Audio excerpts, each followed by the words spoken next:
Welcome to the Wally Show Aftercast. All the stuff we did not get to during the course of the show today, including some politics. It's tougher to discuss this kind of stuff on the show. This one is one of those things, man, that it's really polarizing right now, and I kind of want to break down some of the things I learned about it and there's a weird thing that I have where if there's somebody that does something that I don't agree with, but they do it creatively, I kind of be like, all right, you got it, nicely done. And so I'm wired that way. I don't know that everybody is. Like when somebody skirts or uses the letter of the law or the spirit of the law or whatever to their advantage, and so not everybody like holds that in respect. This one is kind of crazy. So President Trump wants to build that 90,000 square foot ballroom on the East Wing. And so they had started demolishing part of the East Wing. This is where the First Lady has offices and staff and a bunker. The cost is $300 million. It's a lot of money. Now, it's a lot of money. First thing that I thought was, in the economy and everything going on, how do you justify this? You had Doge going through and eliminating waste. How do you not consider this waste? Like, so that's your first obstacle in people's minds. But apparently it's donations and private sector stuff. I don't know if it's fully private sector. I would imagine there's some government money going, but I could be wrong on that. But the impression was that a lot of the funding for this came from outside sources, because the press was asking Trump, well, how much are you giving to it? How much are you giving to it? And he wouldn't say. And he was like, enough to get it done. We'll just get it done. And if I need to do more, I'll do more. And I don't understand this at all, because it doesn't need to be done. Yeah. The White House doesn't need a ballroom, and to spend $300 million on it and to destroy a wing of the White House is just crazy. See, I think that this is legacy for him, where he won't be back again, and so for him, I mean, think about it. When you're wealthy, he has buildings. He's a real estate developer, so he has buildings that are his buildings. But can you imagine, this is a building that was built in the 1800s. Yeah. And so this is a building that has had some changes, and other presidents have done things, but they went through the channels to do it. And so this is a legacy. You put a 90,000 square foot ballroom. This isn't repainting a room. I mean, so that I think is, in my head, that's what I think he's thinking. This is going to be my legacy, here forever on this building until the Democrats get in next year and they demolish it, or in 3 years, which it could happen, but you never know. So anyway, how did he get this through the review process? And the answer is he kind of didn't, because he found a loophole, and it's his lawyers and real estate people that found a loophole. And I don't know if this makes him a genius or maniacal. This is up to you to decide. I'm not telling you how to feel. The White House argues that the commission that has oversight on this does not have jurisdiction over the demolition of a federal building. All they have jurisdiction over is the construction process. So here is the maniacal or genius part of this, okay? He doesn't get approval for any plans or anything of what he's going to build. He just knocks it down, because they can't say anything about that. So he knocks it down. Well, once you knocked it down, what's the next logical step?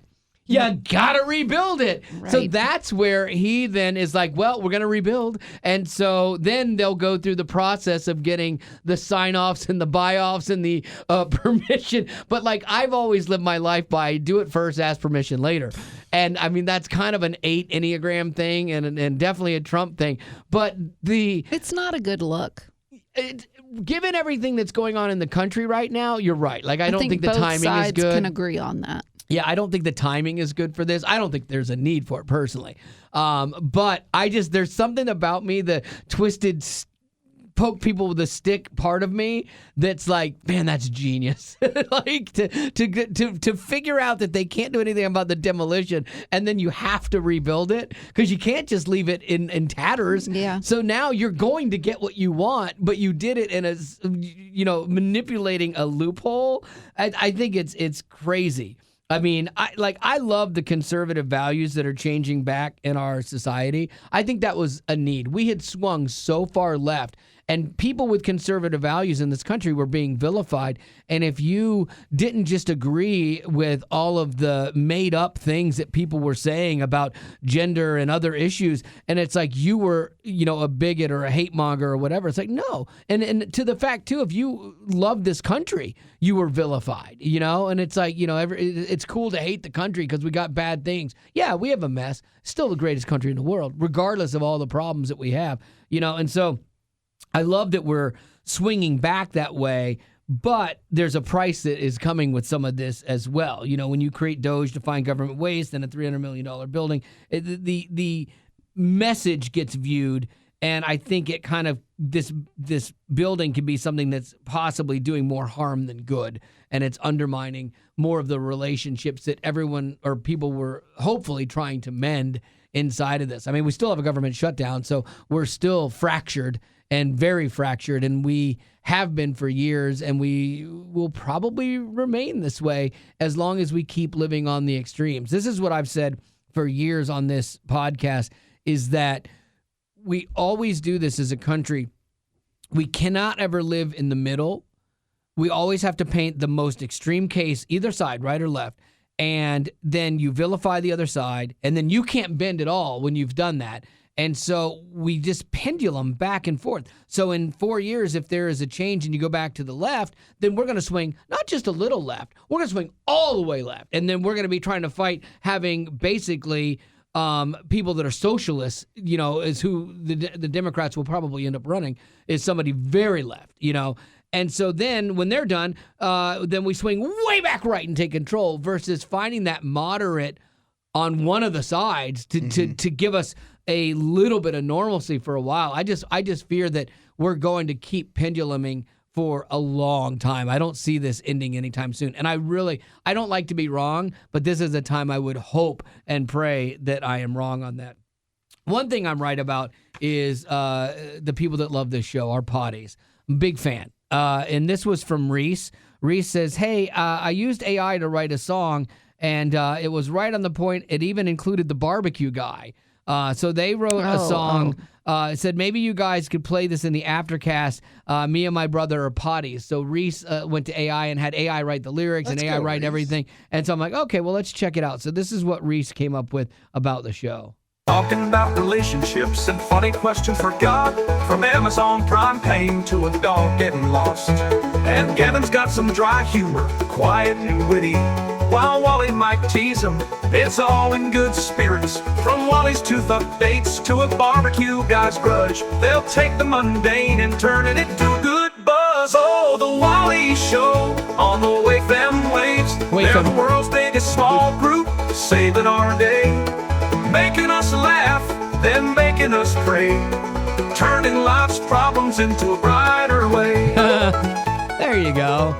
Nicely done, Reese. It's the Aftercast for the behind-the-scenes talk. From Wally's intrusive thoughts to a fitness drama walk. No topic is off limits with honesty and care. They challenge our perspectives and bring truth to the air, encouraging us to love and follow Jesus' way, even when our own path gets a little bit gray. Oh, the Wally Show. That's pretty funny because it's basically just searching the internet and finding things about the Wally Show and then AI putting it into, the song and the lyrics and stuff like that. So there you go. Reese, thank you. I appreciate you guys doing that. Now, Betty Rock has something that she has just been chomping at the bit to get to. And I don't want to, do it a disservice by introducing it improperly. Amen. Because he doesn't remember what I'm going to talk about. I forgot what was it. I'm talking about child support.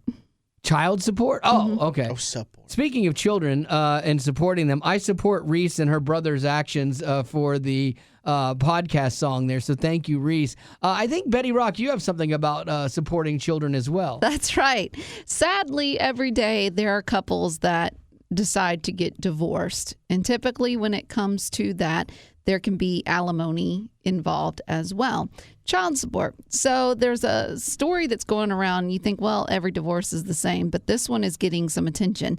So the couple decided to give their reason for divorce as severe incompatibility and a breakdown in the foundation of their marriage. Okay. So here's what's so different about it. so they had 2 pet cats, okay? The man transferred custody of those 2 cats to the woman. Okay. And he signed a document saying that he assumes financial obligations for their maintenance. What? And they have decided that he will be giving $240 every 3 months for the cats, okay? He's basically doing child support for cats? For cats, for 2 that's cats. funny. Now, a lot of people are saying, because this didn't happen in the U.S., but because it's getting so much attention, they're saying it wouldn't be a surprising thing if lawyers find a lot of couples that are like, we have a dog involved or we have a cat involved, turtle involved, whatever. Especially, too, if you think about how expensive pets can be. Yeah, if you bought this expensive pet together and then you decide to call it quits, are you left with all the fees? Yeah, no. Whoever wins the dog or the cat in this case assumes responsibility. Like because sadly, just like kids, a lot of times become gambits and chess pieces in a divorce. The animals are the same way. Like normally, before you get to the divorce, you kind of figure out, hey, I'm going to take Rex. I bought him. He's my dog, or I had him before the marriage, or you bought him together and like. He loves me the best, you know. So like you make that decision, but whoever takes them. That's on you, you know, like the other spouse should not have to pay cat support. What if they are a couple that have decided they don't want children and that these cats are their children? Yeah, same thing. Yeah, that's it. You if you're taking them, you get them. Just like if you take the house, I'm not paying the insurance on the house. You know, you won. You got the cat. You won. You got the house. That's it. Now, that's different with the kids. You won. You got the kids. Okay, I guess I got to pay that. It made me think about that story with Sofia Vergara when she was married to another actor. And somebody. Yeah, and they had gotten their embryos frozen. Yes. And then they hadn't had the kids yet, but they were just sitting there waiting in a freezer, for lack of a better word.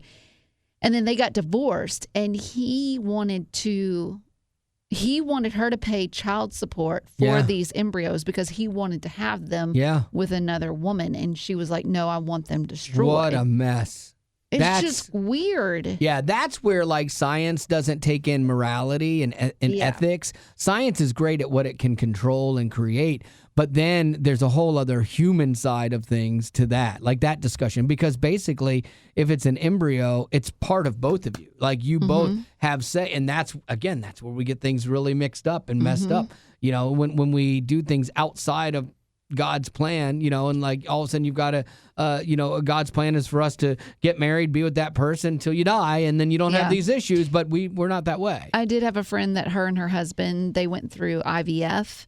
And they had to sign all this paperwork saying, like, if our marriage doesn't last, what happens to these embryos? That's a great question. You can donate them. You can trash them. Because that's another thing. Like, people are like, well, that's in essence like aborting it. A lot of people feel that way, too. So you're like, well, then that's a problem. And then, too, if she died, she had to give permission to him to have them with someone else. And then if he died, he had to give his permission that she go on and carry those embryos. Wow. Yeah, so there's a lot of thought that goes into it now. Yeah, and then you've got like surrogacy and things like that. Like that's crazy. Like the whole like having kids.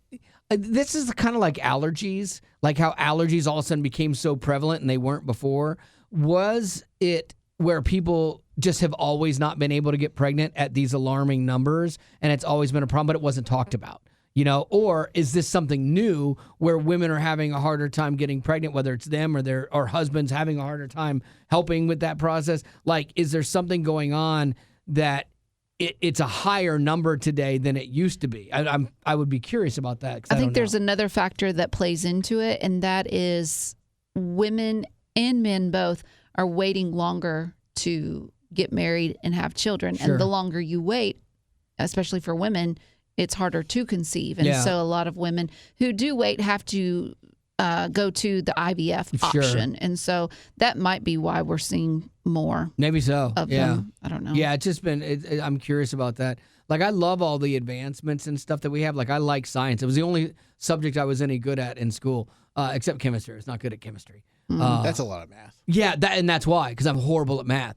Gavin's really good at math. Gavin is like a math, like kind of savant. I'm good at your total core addition, subtraction, multiple, all Yeah. that Yeah, fun but stuff. you downplaying it makes us just look dumber because Right. you can do That's things it, and we're right? just like, wait, carry the 5. It's There's like a 1 there somewhere, and you're like, and it's 348. And you're just like, oh. my mom being a teacher. We did, I grew up doing math drills at home. Oh, and wow, stuff. that's fun. So, but That's once we got sad. into the algebras, like I was bad. Once we got into all that Really? stuff, I thought in my head, I'm like, maybe I am smart enough to be like like an engineer or Yeah. something. No, not even close. Yeah. That's why I'm here. What My about your daughter- yeah. siblings? Are they? My brother is a teacher for space science, but Oh. not like super, not like NASA. 5th grade space science. It's like 9th grade. And he stuff, plays his which- Dungeons and Dragons. No, he does. And then my sister is she got her zoology degree and is Okay. figuring life out. Oh, so she's not really working in it She's yet? doing some seasonal stuff. She just finished up with being a photographer for a rafting company. That's fine. And then she's going to go, I think, work a ski lodge this winter. Oh, your sister. I would be so mad at her Jeez. if I were you. Living the dream. You're like, I had to get out. I had to get married. I had to get like a job. had and- to get I married. didn't- Yeah, I had to get Had married. to Yeah, get- didn't have to, but yeah, I had to He's go. over here with the film degree. He's I know. fine. He had to be but see, this is the difference Don't you between know men his and women. parents, His parents were like, "Oh my no, gosh, it's we got a film barely degree, though, because boy." my brother lives at home. He's got like a ton of money in the bank right now. Yeah, he's because smart. they weren't rushing him out, and he Right. wasn't, He's the rushing middle to one, get right? out. He's the Yeah. middle one. Dude's doing very well Yeah. for himself, and when he does decide to leave and go somewhere, he'll be ready. But your sister's out there finding herself. Like, Yeah. how great is that? Yeah. Like, I would Bet. never let my son do Had that been turned around, like if you 100%. had been the baby, Gavin, I wonder if that would have been the situation. Like trying to find myself Yeah. after school. I need a gap year. No, you don't. You're And going to work she's- at the Gap and for she a year works- and then talk to She me. is working. And she is working. She She's is not working. she's not coasting or No, I anything. know. But she's doing like fun things. I'd be so jealous. Oh, sure. I'd be also, so too, jealous. Also, too, with her zoology degree, that's something you wanted your own daughter to get. Yes! Because she loves penguins. I know. And you were like, yeah, get it. Because She I hosed me. I want to hug a penguin. Yeah, she hosed me. I did so much for her, and all I asked was, hey, maybe just get a biology degree so you can be a dolphin or a penguin trainer. That's all I want back, okay? But no, Your musical entire theater. life. Yeah, and Instead, so, she got a theater degree. And where is Yay! that benefiting you? yeah, not at all. Like, yes, can I rhyme words now and I sing everything in my life? Absolutely, but still nothing Oh, tangible. do you think that she will still get into it or no? No, I don't think so. I think I feel like it's a little because I think the same thing about Haley and her interior design degree. Oh, yeah. It's like she's been out for so long now. She'd have to go Yeah. do a ton of refreshing. Haley didn't have the drive that Haley wanted to. She has talent, but she didn't want to kick doors down. Yeah. Like the one or two friends of hers that kick doors down. Made it happen. They're working did in they? that industry. Oh, Yeah, cool. they're working in that industry. One's on a tour, a Broadway tour. The other one is does Shakespeare all over and stuff. But like you have to have a certain mindset for that job. And then I think once she got married, that is another part that's fulfilling part of her. I think I could see her.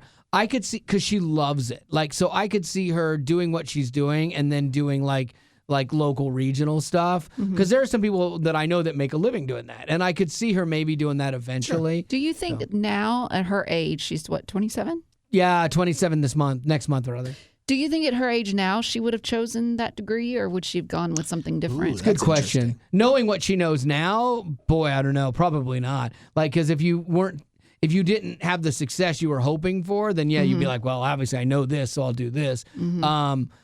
But you told her that, right? I did, and But she was like, Daddy, Yeah, but I when- have to chase But my when dreams. Daddy pays for college, I know. Right? But when Daddy teaches at your college, I know. Right? I think it's one of those things where, because I don't use my college degree either, I don't either. and I I've- really don't. yeah, either. none of us do, and we've all been successful. Well, I use my psychology one every now and then. You do on me. probably the Trust me, most I useful. see it. I know what you're doing when you manipulate me. I know it. I'm not dumb.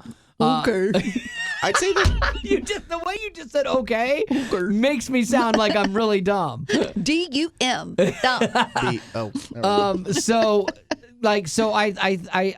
I don't think that it's the worst thing having that degree because it teaches you how to think on your feet and react in situations and play a role at work or whatever. Like so, but as far as like getting a tangible like specific job, like you're not going to have that degree and go get a science job, but you could go get a sales job easy. I will say that when I was never good in school, and my parents knew that too. I did not have the drive for it at all. I just wanted to do what I needed to do to get by.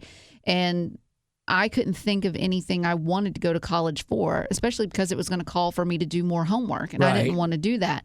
So my parents said, well, don't do it. Right. Like, there's no point. And I really commend them for doing that, because I do think that there are some parents out there that think, I have an 18-year-old, he or she has got to go to college and figure out what they want to do with their lives. But I know who I am now compared to who I was as an 18-year-old are two completely different people. And I took, like, I think it ended up being 5 or 6 years of a gap where I was working at a daycare center. Yeah, it wasn't what I wanted to do, but it paid the bills, and I was able to move out on my own, which was awesome, and experience that.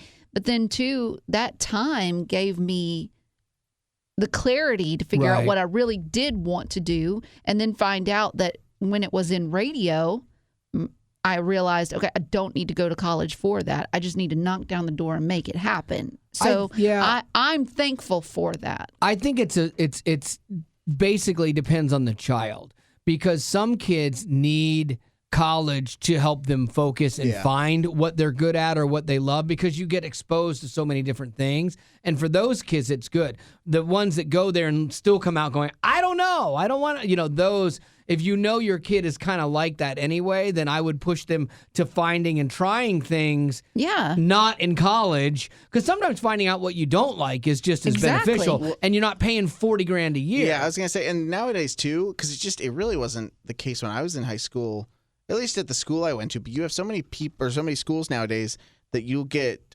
credits for college through like whatever program you're doing in high school. Yeah. So you can go into college with a lot of credits taken care of, and it gives you more room to get there and kind of just feel it out. Because you can really, in 1 year, you can kind of get a feel for what you think you might like and still finish within the next few years. You just have to work really hard, maybe take some summer or winter classes. But I think too, like, if let's use your daughter for instance, she loved dolphins and she loved penguins. Yeah. Be like, okay, it would not be bad for her if she was going to have to pay for her college and all that. Go get a job at the zoo. Right. Just learn. Do it. Yeah. And if you end up finding out in a couple months you don't like it, quit.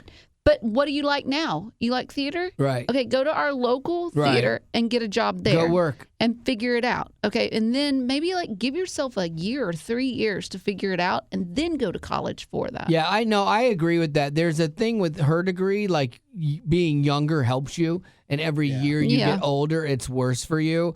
And if you're immersed in it, and you're in New York or LA, then you have a better shot at getting things and getting agents and stuff like that. But I think that she, like you're saying, like going and working at a zoo, I had her go volunteer at a horse thing one time because, turns out she didn't like to volunteer. No, but turned out she didn't like it. So it was like she thought it was going to be a really great thing, like volunteering, like kids riding horses, therapy stuff. And then she just didn't like it. She was really scared of the horses. And so you're like, okay, good. You found out you don't like that. Next. And so I think exposing your kids to as many things as you can when they're young to find out two things. One, what they like. And two, what they kind of are good at, because that does help being decent at something. You don't have to be the best, but if you're good at it and functional, then you can have a career inside of that, whatever that is, and not have to be the star athlete. Well, and too, when she was working at Chick-fil-A and you made her go and get that job, it's like, well, you learn people skills through 100%. that. You make friends as well. Like, you learn who you want to be as a person, who you don't want to be. Learn to navigate bosses. Yeah. Like working in high school is a great thing for your kids. Because like if she ever had problems, at work, I didn't solve them. It was like, no, you have to go figure this out. And it's a schedule thing. Okay, figure it out. Work it out with other people and figure that kind of stuff out. The only thing I almost stepped in on was there was a creepy guy an old guy that would come to the work there and would ask for her and it was to the point where I was about to step in and their management stepped in and took care of it. But he was like this creeper. Yeah. and that would not have ended well for him. Yeah. So I'm glad I didn't have to step in. You got some birthdays or no? I do. I have one. Let's do it. Let's give it all the fire we can muster since it's one. Okay. Claire. It's our Claire. Oh, Claire. To Chloe. Chloe is I guess she is as firstborn as they come, and is an amazing big sister and leader, and wants to be in charge of everything. Ooh, I get it. sounds And I'm like a middle child. A little Wally. She loves Jesus, and once she gets you in her prayer list, you stay there. You're right. Does sound like Wally. She asked, if you could be in charge of anything, what would it be? Oh, in charge of The something. weather.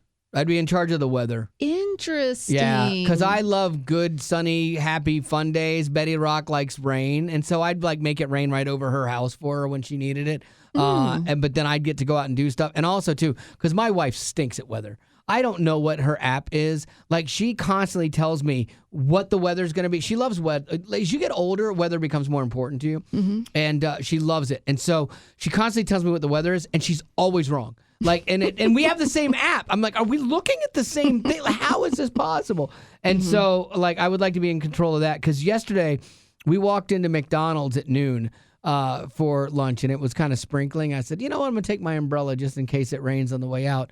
When I was a young man in my 20s, I would have never been caught dead ananywhere with an umbrella. Nope, would not. I would leave it in the car, and you're like, oh, you're going to get wet. Don't care. I'm going to run faster. You know, but now as an old guy, I'm like, an umbrella's a nice change of pace. Click, and then just walk out nicely. But you get concerned more about the weather as you get older. So that would be mine. Rock, Yeah. you?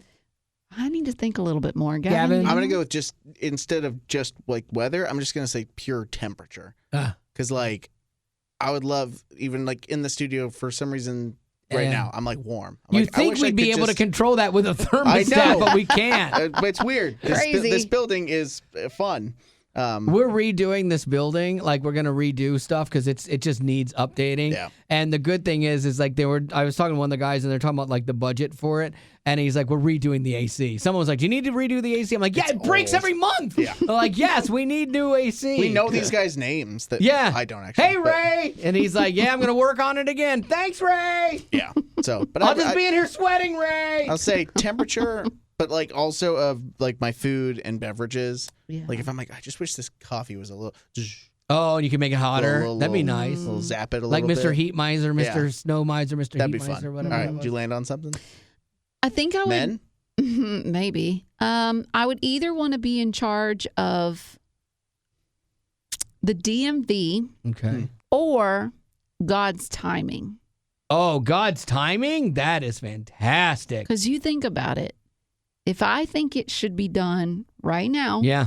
then it's going to be done Right. right now. I'm watching Dateline, and at the end, Keith Morrison says, and to this day, this man is walking free and hasn't paid for his crimes. Yeah. I'm going to be like, well, today he is. And I make it happen. Or Yeah. I say, you know what? I'm a little lonely. Yeah. I think I want my husband. Today. Today is the day. Yeah. And I'm going to meet him. Yeah. And I just push a button, or I just say, okay. Yeah. And it's done. And Mr. Yeah. Perfect just. Bloop. Yeah. God's timing is Or- rough. If Wally is really angering me, Yeah. and I'm like, you know what? Yeah. I think he'd be better off going and seeing Jesus. Yeah. Oh my goodness. I could say, That got dark. today is the day. That got really dark. I would say, Marty, get your affairs in order. Oh my gosh. Make sure you're in the will. What in the?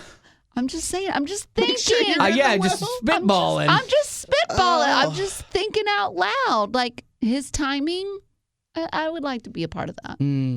Thank you. Like he would have to come to me and say, "Hey, is it okay if So You could have used it This for good. thing Yeah. So you happens. want to play God is Yeah, what you you want want. to be just God. with timing?" Okay, but you kind of do around here anyway. Like, you. yeah, everyone walks on eggshells around you, and like what I you got you want. I'm tea the this drama morning. queen. Yeah. I'm the problem. Oh yeah, like you're the one that everyone's like, okay, let's just not upset her, and stuff like Oh, that. really? Yeah. I'm that person. People don't care if they make me mad. They don't care about that. But they because you're mad every single day. of course, yeah, but like they don't want to make you mad. My wife the other day, you and my wife share some commonalities. My wife was telling me that when she gets back, we're going to put Christmas up, and it'll be like November 2nd. Nice. Yeah. Why? Because we're going to be gone for a little bit, and she wants it up now. I feel like, sorry, let me just Go ahead. step in and say, Yep. it feels like every year it's getting sooner and sooner and sooner. Yes. Do you feel that same way? Absolutely. I was Okay. always after Thanksgiving. Yeah. And then I'm like, fair game. Yeah. But so we're sitting there across from each other having lunch, and she goes, yeah, and so when I get home, we'll set Christmas up. I'm like, what? And she's like, yeah, we'll set Christmas up. I'm like, why? And she goes, because I want it. I'm like, oh my gosh. Okay. Like she got like serious face about it. And she's like, I'm just kidding. I'm like, but you're kind of not. It's kind of like Betty Rock, man, at work, because I want it. Well, and so, because, I mean, here's the thing. I think Marty would understand when I say we have to put up with a lot. sure. And so if it's a little thing That's as subjective. putting out the Christmas, no, Yeah. it's not. So if it's a little thing as in decorating for Christmas early, Yeah. I think she deserves that Yeah. for what she has to put up with every single Well, day for of the the year. record, this is why I am husband of the year material. While she is gone, I am going to set up the Christmas tree for when she yeah. gets home, because we both don't like setting up the tree. Like that's Why the worst part. We like, October? yeah, I know. We like decorating it. So Friday when she gets home, when I pick her up from the airport, the Christmas tree will be set up. I'm not Aw. going to take down all the Halloween stuff because she has a way she packs everything, but at least that will be waiting for her. That is so very I kind. can just hear the Christmas jingles in my in I your know. heart and I'm right now. already over it. I know it's so early. know. It's like, well, We're gonna play music early. I know, but like for example, like Halloween is still coming up. Yeah. To me, Halloween was over a month ago because Yeah. we went to Yeah. Disney. We did the Halloween party.